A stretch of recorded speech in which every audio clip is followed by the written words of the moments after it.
Welcome to yet another construction update video. It's become a tradition here in the channel to go around the parks and the resort to follow all construction projects. And today it's a special update as it'll be the last one before Disney Adventure World opens. I've been following this project ever since it began, and we've seen it rise together through the years via these updates.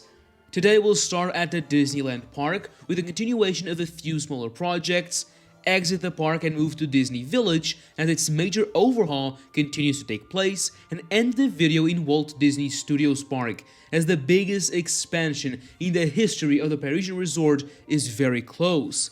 But of course we'll also look forward and see how construction is going in the Lion King project. So let's get started. Let's begin on Main Street, USA. There have been a handful of projects here in the last year or so, with KZ's new terrace, the Boardwalk Candy Palace renovation, and the Castle Stage revamp. There are, however, still walls present in Center Plaza, as the show control room, a very important piece of the whole entertainment schedule of the park, is undergoing a refurbishment. This was added here for Disney Dreams, and today a second, temporary yet themed one exists on its side, so that all the showings of Disney Tales of Magic and many others can continue to happen as they should. There isn't a lot we can see from the outside, but I believe the works will still take a while. In Fantasyland, since our last update, the Fantasyland train station and Meet Mickey Mouse building have undergone the majority of works. They now look very good. The buildings are still closed off as there's still work to be done, but we can see that the refresh has brought a lot of color back to the train station. If we take the train, it's clear that we're not done yet, but with all this time and effort put into the station, I wonder if Disney will finally start operating more than 2 stations daily. It would be great to have all the stations open once more so that the railroad could actually be used as a transportation system. Still in Fantasyland, the roof restoration project continues. Having completed the Chalet de Marionette restaurant and surrounding buildings, a large part of the roofs close to the castle are now hidden by scaffolding and construction equipment. While it doesn't look great, the new roofs absolutely shine, and this was very much needed as the old ones were literally falling apart and had to be reinforced with nets that looked quite bad. So it's great to see this investment carry on. Let's now go to Discoveryland, where yet another project announced not long ago is just coming to an end. Works have wrapped up in Buzz Lightyear Laser Blast. The attraction reopened after its major renovation. According to Disney, the outside facade saw quite a bit of work with the neon lighting on the towers, the replacement of wallpaper in the entrance, and the repainting of a few elements. Inside, we see the set lighting being completely overhauled, with the replacement of all spotlights and refurbishment of existing special lighting effects. Some of the targets were also replaced with new ones to improve precision and performance. Countless other technical and visual aspects of the ride have gotten some work done too, including restoring several audio animatronic figures. The iconic Buzz animatronic in the queue was also renovated, now looking and moving better than ever. Overall, it was a successful renovation, but it could have been even deeper with the installation of a completely new shooting system like the Magic Kingdom. In Frontierland, since the last time, the Molly Brown has reopened after a large renovation from stem to stem. She's now looking incredible, completely repainted and with the top floor finally once again open for guests. Alongside the rivers of the Far West, several areas have been cleared and the waterfall in the Wilderness Island is once again flowing. All this in preparation for the installation of the new scenes inspired by Mark Davis's drawings, Disney announced a while back. Let's now leave the Disneyland Park and move into Disney Village. Here, the multi-year transformation of the dining, shopping, and entertainment district of the resort is moving at a very nice speed. Currently, a lot of the effort is being directed towards the renovation of the existing shops and restaurants. The visual identity of Village is moving from a 90s style to a more modern concept that celebrates the Disney stories and characters. This is clear if we look at the already completed parts of the project. from Deco by Disney to the new sports bar. Speaking of, since our last update, the sports bar opened its doors to all guests. The two restaurants that used to be here, the sports bar and the New York-style sandwiches, have merged into a larger restaurant that celebrates the sports world, filled with incredible memorabilia and items. The covered outdoors area also saw many changes and now features more screens, a modern and slick look, and great lighting. Marking the restaurant is a very large stretched canvas with some great designs featuring Goofy playing football.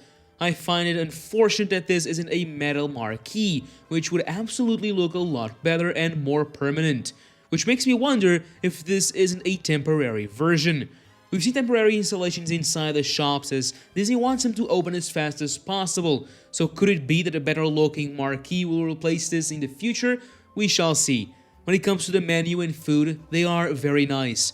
I had to stop here to catch the end of a game after a long day in the parks, and I found it to be a great place to have something to eat and drink. While the facade of the restaurant has been completed, alongside its new vertical sign, to the left a large concrete base was built. This will mark the start of the new Disney Wonders shop, featuring a huge stylized mural of a lightsaber that will light up at night. The future Disney Wonders shop, currently still open as the Disney Store, is still to begin its works, but these are set to start not long from now, just as Annette's to its side. On the other side of the village, we see yet another project that's wrapping up, and that's the newest and largest McDonald's in the country. The construction of the new restaurant is truly coming to an end, as you can clearly see. Since our last update, all the decorative panels, the windows, and now even signs have been put in place. This McDonald's takes a similar architectural style as Rosalie, which will also feature several nature elements, with plants becoming a part of the building. In front of it, the pathways are being redone from the ground up, as this will be a part of the promenade by the water that Disney announced back when Village 2.0 was first talked about a few years ago. To its side, the current McDonald's is still receiving guests, but that could soon end, as once the new one opens, this will be demolished to make way for something new in its place. The restaurant is on track to open in the start of next year, but a date is still to be announced by Disney. Similarly, closer to the parks, Casa Giulia, the new Italian restaurant that will serve freshly made Italian dishes, has changed a lot since we last saw it. In September, the building had just received its first concrete blocks, but now it's nearly all assembled. These prefabricated blocks are being put in place with the help of a very large crane, and the structure is quite large. Casa Giulia will have a distinct look and be a great addition to the list of food places in the resort, but it'll have to wait a little longer because it's only set to open right at the end of next year. All around Village, the pavements are still being replaced with new ones, and the security checkpoint close to the Hotel New York is now fully complete, while the one close to the parks is being finalized. This will give guests a much more comfortable and nicer experience before a full day in the parks. Well, let's go to Walt Disney Studios, where the majority of the projects are taking place. Before coming into the park, the walls around the ticketing offices are still in place, as the inside of the buildings is redone to accommodate the larger number of guests expected for Disney Adventure World. Off to the left, we see that the park currently has no name. Both the entrance arch and the Eiffel Tower have been repainted and prepared for the new logos and names, putting an end to the Walt Disney Studios name in the park. Inside, the Studio One building facade that was completely repainted with solid colors a few months ago has received new touch-ups with shading all around the edges. This makes the building elements really stand out much more and make it appear less flat, so I'm very glad to see it. As you enter the park and pass through World Premiere to reach World Premiere Plaza, some of the few remaining sets of construction walls can be spotted. This is one of two nearly identical merged locations in World Premiere Plaza. These are both almost done and could open their doors in the not-so-distant future. The one closest to Studio One features a Mickey Mouse clock, while the second, close to the Animagic Theater and Worlds of Pixar, has a Woody clock. I find their design incredibly cute and fun, being a miniature Studio One building. and they'll also play an important role by adding more floor space for shopping in this land. These are some of the last walled-off areas in World Premiere. The large area closed during the last update has opened up and now has several seats and green areas. However, Tower of Terror's queue is still behind walls, as work is also continuing on the new covered queue for the attraction. This new queue is said to be ready by next spring, and will further add to the storyline of the beloved hotel, while adding some very much needed cover from the elements. There's also a third small shop that's currently being built, using the old Fast Pass ticketing location for the Tower of Terror. Imagineers are adapting it and transforming the building to soon offer some merch too. This will see a lot of foot traffic once the expansion opens. This should be the last construction update video that we look down into the new side of the park with walls in the middle. This view gives us an incredible idea of just how much will change once everything is open. The entrance into Adventure Bay is Adventure Way. This large street is reminiscent of the gardens that can be found in Paris and several other European cities, filled with trees on both sides, creating a great atmosphere. You can see that these, just like in World Premiere Plaza, are adorned with lights, and to their sides, countless street lights and others like arches filled with popcorn lights add to the large street. Adventure Way starts with these two structures, and to the side, the walls have slightly moved, giving us a look at this new backstage access. Over on another entrance to this land, this time via Toy Story Playland, works are practically done with all the large-scale Christmas lights in their place, the path built and themed to a dirt walkway. A lot of greenery has been added and benches too. In the middle of Adventure Way, we can see Gazebo Garden, whose gazebo is now complete, as well as all the lights and other elements around it. I love this photo taken from Toy Story Playland into the new garden. As we get close to the lake, two large buildings can be seen. The first is Café Luminosity. This will feature backstage infrastructure, a snack location inside, and a seating area outside. You can see that it's practically complete, and that the show control room at the top continues to get its own theming too. The buildings around the lake are all adorned with popcorn lights, and many of them are turned on in a few of the photos. I think they're incredible and really add a cozy feeling to the land. Secondly is the large Regal View restaurant and lounge. This is a very large building that will serve as the main table service restaurant of the park, with character dining, while also providing some immaculate views of the lake. You can see that it too is nearing completion, with just a few decorative items missing. Most of the decorations and installation of other elements has been done. From the Cars road trip area, we can also see that all the domes above the ceiling have been put in place.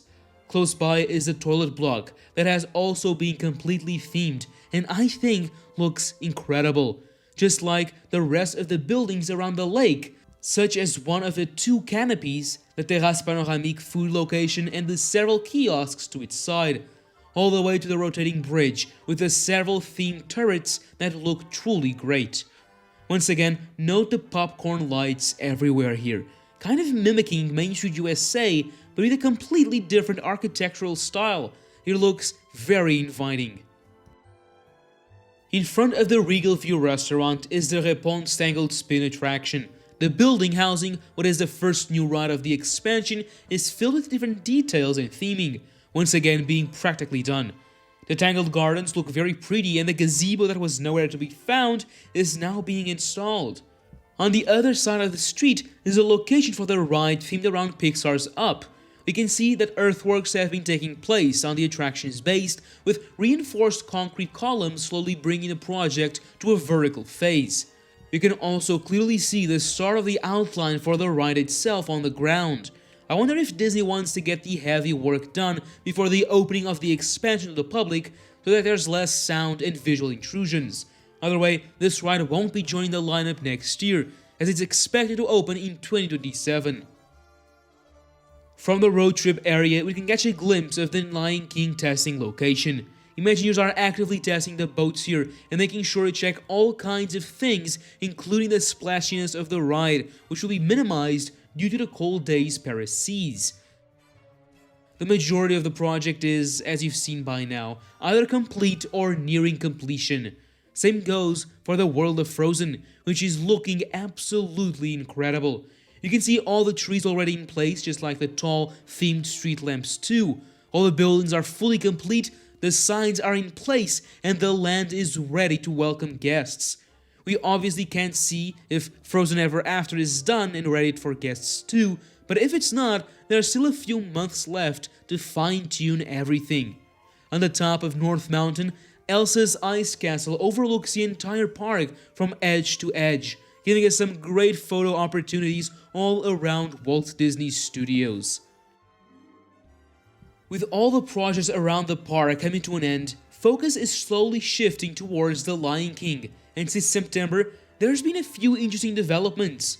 First of all, throughout my trip, a second very large crane was being installed, which comes to show that Disney isn't playing around when it comes to the construction of this land. Drilling for the foundations has been taking place for several weeks, this after the entire footprint of the show building had been dug. Once all the foundations are in place, we'll see concrete being poured and the project reaching a vertical status, which will be a milestone to keep an eye out for.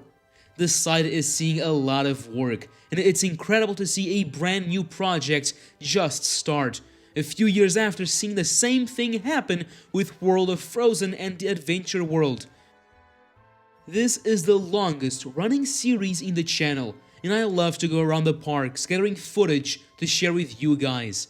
I've been fortunate enough to see this project be built from the ground up, starting in summer 2022 where it was just a dirt field, to May 2023 when the Frozen show building was being built and the lake sealed, to December of that same year when the mountains were starting out and all around the lake new projects were just getting started, to summer 2024 with the Frozen show building complete, the mountain mesh following suit, the Regal View assembled and Tangled too. Finally, 2025 came around when the lake was filled, the outlines of all pathways in place and buildings far into their construction, to today, when everything is looking very, very close to completion and almost welcoming millions of guests a year. I'm incredibly excited to discover everything the resort will offer in the future and hope you'll be here with me for all construction updates to come. And now, as always, thank you for watching, and that's a wrap.